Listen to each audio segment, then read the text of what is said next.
Breaking news here on CNN Philippines. Iran has launched at least a dozen ballistic missiles against air bases in Iraq that is housing U.S. forces. The Philippine government has also ordered a mandatory repatriation of Filipinos in Iraq.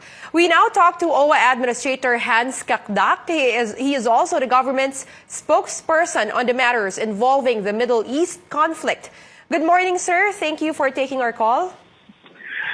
Yes, thank you as well. I just like to clarify. I represent the Dole, and not the entire interagency government effort. Okay, Dole, sir. So in terms of labor issues involving conflicts in the Middle East. That's right. That's right. Right. So far as the Department of Labor's effort with regard to the repatriation, reintegration of OFWs, and as part of this whole interagency effort. Sir, Alert Level 4 has been raised in Iraq, a mandatory repatriation for overseas Filipino workers. And just now, sir, Iran has just launched more than a dozen ballistic missiles against U.S. forces in Iraq. What is our plan, sir? Yes, of course, there was a pronouncement. We were informed by the DFA last night about the mandatory repatriation pronouncement. As far as we know, there was a meeting called by the DFA yesterday, and as far as we know, the armed forces and the Coast Guard are ready. There have already been personnel sent to the Middle East to talk to the Filipino community, to coordinate with our embassy, as well as plot the evacuation and repatriation routes for our citizens. Yes. And then, of course, we are ready from the Dole and the OWA side. We're ready to send our teams to assist the entire Philippine government effort. Sir, again, there are about 7,000 OFWs in Iran and Iraq, not included undocumented Filipinos. Do we have a rough estimate, sir? Ilan ba lahat, pati yung mga undocumented? Yes, that's pretty much the number that we have. Let's remember that there is an ongoing outstanding ban to travel or to be deployed to work in Iraq. So the figure that we have will already include the estimated number of undocumented workers. Sir, lastly, how do we encourage Filipinos to go home? How do we implement this mandatory repatriation, sir? Yes, my suggestion is for Filipino citizens to get in touch with our embassies. Luckily, we have adequate Philippine representation in those two countries, Iraq and Iran. We have embassies in both Iraq and Iran, in Baghdad and Tehran. So my suggestion is to get in touch. I know that the Philippine embassies in both of those countries had given their contact numbers, whether it's by phone, by mobile number, or by social media.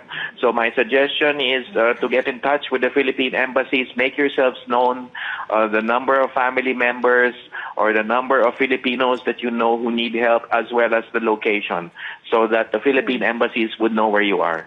Sir, may nagsabi na po ba na Filipinos na gusto nang umalis ng Iraq, sir? Well, we know that the embassies are in touch with the Filipino communities in both countries. They've done this even before this crisis broke out. And we know that Filipinos have already manifested their wishes, their options as to what will happen in the next few days. Of course, things may drastically change with the advent of with the worsening of the crisis. Hopefully not, but we know that the options, choices of our citizens abroad may change. They may choose to wait at this point in time, but may change their minds quickly. So the key is to keep in close touch with the embassy so that they know they're properly informed and will make an informed decision or judgment from there on. Okay, thank you very much, sir. That's OWA Administrator Hans Kakdak. We now speak to Presidential Spokesperson Salvador Panelo. Good morning, sir. Good morning, Joy. Sir, what is the government doing regarding this latest development? Well, as the President directed in the cabinet meeting, we are preparing to evacuate, repatriate the Filipinos there out of harm's way. Yes, sir. Usually, whenever we experience, whenever Filipinos get in the middle of conflicts in the Middle East, ang laging sinasabi ng mga Pilipino, doon, sir, hindi pa nila, yung iba, hindi nila gustong umuwi kasi ayaw nilang iwan yung mga trabaho nila. Yung iba sinasabi, yung lugar daw nila, safe naman. How do we encourage Filipinos over OFW, sir, to come back home?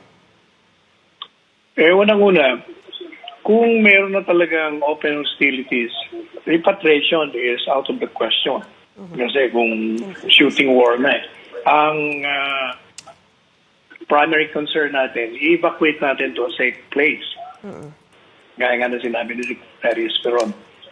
I-evacuate natin sila para hindi sila malagay sa panganib.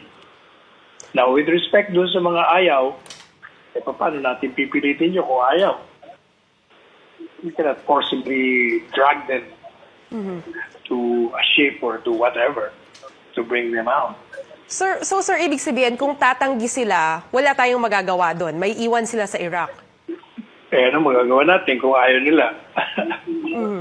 Sir, ang isa kasi sa mga kinakatakot nila, baka daw ayaw nilang iwan yung trabaho nila dahil baka wala silang datnan dito sa Pilipinas. Sir, what can OFWs expect from the government in case they do decide to come back in the Philippines? As I said earlier, repatriation is out of the question when there's a shooting war. We have to place them in a safe place.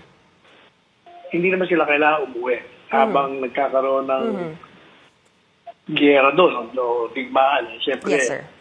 hindi mo naman may uwi yan talaga eh. Hahanapan mo ng lugar na ligtas. Malapit doon sa Iraq ngayon, like Saudi Arabia, for instance. Meanwhile, naka-ready tayo, merong barko na doon na malapit na naghihintay at a moment's notice. Meron ding pinadalang mga frigates, mga security for them.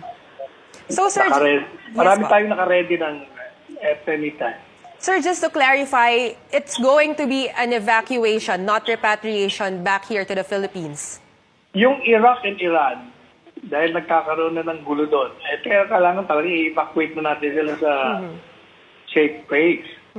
But the repatriation, yun ang pinaka-goal doon. So, sir, initially, i-evacuate muna natin sa kanila, sila, and then kung sino man yung gustong umuwi sa Pilipinas, sila lang yung na lang yung mag-a-avail ng repatriation. And then palagay ko, Joyce, if you will give them a choice between being placed in a safe place and coming home, doon sila, pipiliin nila yung doon muna sa safe place. But for those, sir, who would avail of the repatriation, what can they expect when they come home, sir? O hindi ba sinabi na nga ni Presidente, inalerta yung mga ahensya ng gobyerno, yung mga ongoing projects natin, bigyan sila ng preference na magkaroon ng trabaho kasi madi-dislocate sila kung sila iuwi rito. Marami naman tayong mga ongoing like yung build projects natin. Bibigyan sila ng preference. Sir, in terms of military, when will security forces be deployed to ensure the safety of Filipinos in Iraq and Iran, sir? Nandun na nga yung ating mga frigates, di ba? Papunta na ron para nga to secure yung mga ililipat natin. And then, sir, in terms of mutual defense treaty, in case, sir, worst case scenario, this escalates into war, how prepared are we to support the United States? Kasi may sinabi po si Pangulo, di ba, sir, na if ever magkagera, ang suporta mapupunta sa United States. Sir, how prepared are we to support the United States? Ang ating bansa palagi naman prepared pagdating dyan sa seguridad. Sir, what kind of help can we give the United States or what kind of support can we give them? Kung ano kailangan nila ng tropa, magpapadala tayo. Okay.